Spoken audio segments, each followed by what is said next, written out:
ভারত ও বাংলাদেশের দুই প্রধানমন্ত্রী এক গুরুত্বপূর্ণ বৈঠকে মিলিত হয়ে উভয় দেশের স্বার্থ সংশ্লিষ্ট বিষয় নিয়ে আর এক দফা আলোচনা করলেন। এই আলোচনায় বঙ্গবন্ধুকে সহায়তা করলেন পররাষ্ট্র সচিব জনাব আব্দুস সামাদ আজাদ।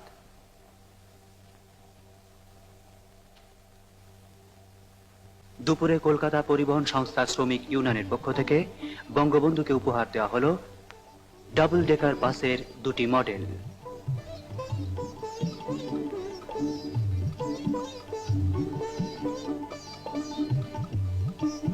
এরপর বাংলাদেশ সহায়ক সমিতির পক্ষ থেকে বঙ্গবন্ধুর হাতে সমর্পণ করা হল 6 লক্ষ টাকার একটি চেক।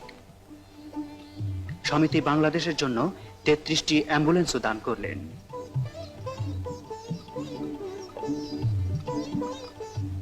তারপর ভারতীয় প্রধানমন্ত্রী ভারতের জনগণের পক্ষ থেকে বঙ্গবন্ধুকে উপহার দিলেন 11 কোটি টাকার ত্রাণ সামগ্রী।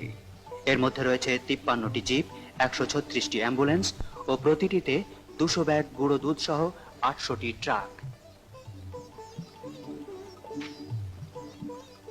বিকেল 3টেয় রাজভবনে কলকাতা পৌরসভার পক্ষ থেকে বঙ্গবন্ধুকে দেওয়া হলো এক বর্ণাঢ্য নাগরিক সম্বর্ধনা। মুক্তিবাহিনী ও মিত্রবাহিনীর 5 প্রতিমূর্তি খচিত একটি রোপপাধারে তাকে মানপত্র উপহার দিলেন কলকাতার মেয়র শ্রী শ্যাম সুন্দর গুপ্ত। এখানে প্রদত্ত এক সংক্ষিপ্ত ভাষণে বঙ্গবন্ধু বাংলার মুক্তি সংগ্রামে সহায়তার জন্য কলকাতার নাগরিকদের আন্তরিক ধন্যবাদ জ্ঞাপন করলেন।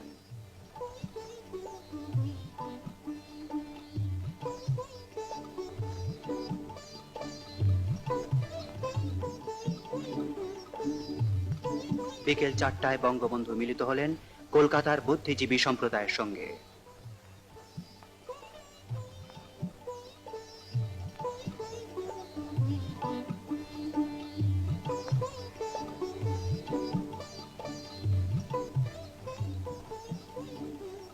এরপর কলকাতা প্রেস ক্লাব সদস্যদের সঙ্গে তিনি মিলিত হলেন।